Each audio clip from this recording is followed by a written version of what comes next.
Welcome in. And guys, historically, we go back to this when issues come up about safety.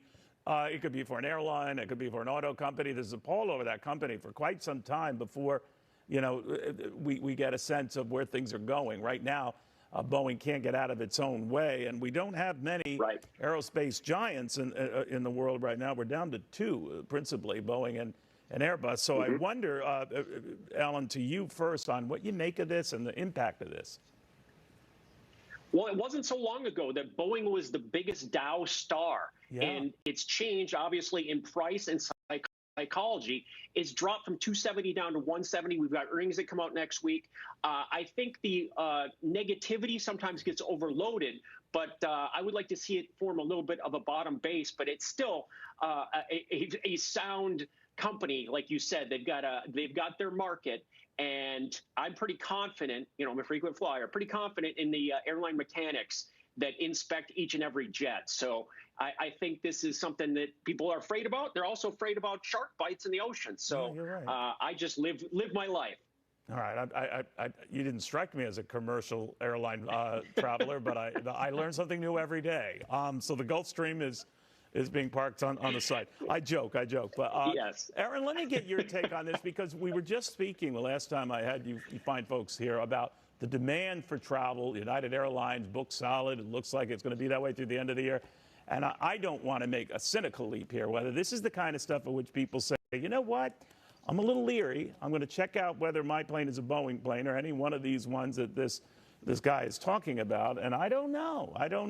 Could it be that disruptive? Look, I don't think it's going to stop people from flying. Also, even if you choose an airline where they say that particular flight doesn't use, XYZ Boeing plane, they can still change the planes at the last minute. That's right. So, I mean, there's no guarantee they don't have to fly the plane that's initially on your itinerary. So I think people are going to simply accept that low risk if they want to travel. I don't see that people are suddenly going to start driving or not travel.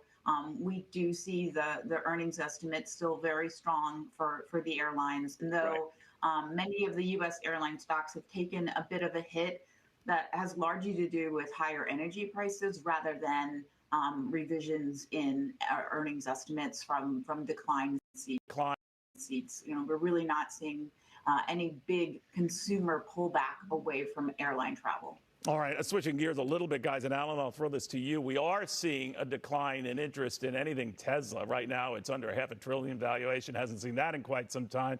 And as the stock continues to swoon, apparently buyers are continuing to bolt. Now, this at a time when the cars have never been cheaper, Tesla vehicles. So far, they're not being enticed. But where do you see this whole thing going? Is it a bigger EV statement or what? We'll know very soon because we've got earnings coming out here next week, and the markets are expecting about a 10% measured move. We've had a pullback, and we're getting very close to testing the one-year low at 152. So when we either test or reject it, we'll have an indication in price. But I've learned not to disagree. I can disagree with Elon Musk, but I can't doubt him. He was the richest man in the world for a reason. So, he has the ability to figure this all out. But again, it's buy low, sell high. I had a friendly bet here, a wager, that I thought that Tesla would see 250 before it saw 150 when we were trading around 200. That hasn't come into play yet, but we're getting very close anyways. Real quickly, Aaron, my producer, going to come in. I did want to get your thought on this. That obviously Elon Musk is back to pushing that $56 billion pay package. It's over many years. I get it, and all. And that their argument is his interests align exactly. His interests align with shareholders. That might be so, but shareholders' interests are not being aligned to their happiness. But what do you make of that whole thing, and whether this is the time to push something like that, Aaron? Well, we know that really Elon Musk and his personality, his fan base are the ones that are pushing up the stock price. We've argued for many years that there's no reason that Tesla should have the valuations that it does based off of its sales and its revenue. And certainly it has a consistent reputation for not meeting estimates, and only has recently been able to beat its production values. So I think, look, if they want to argue about the pay package, the man clearly has an extraordinary presence in the company and its valuation. And if it does align it, even if it seems exceptionally large, I think he'll probably end up getting what he wants.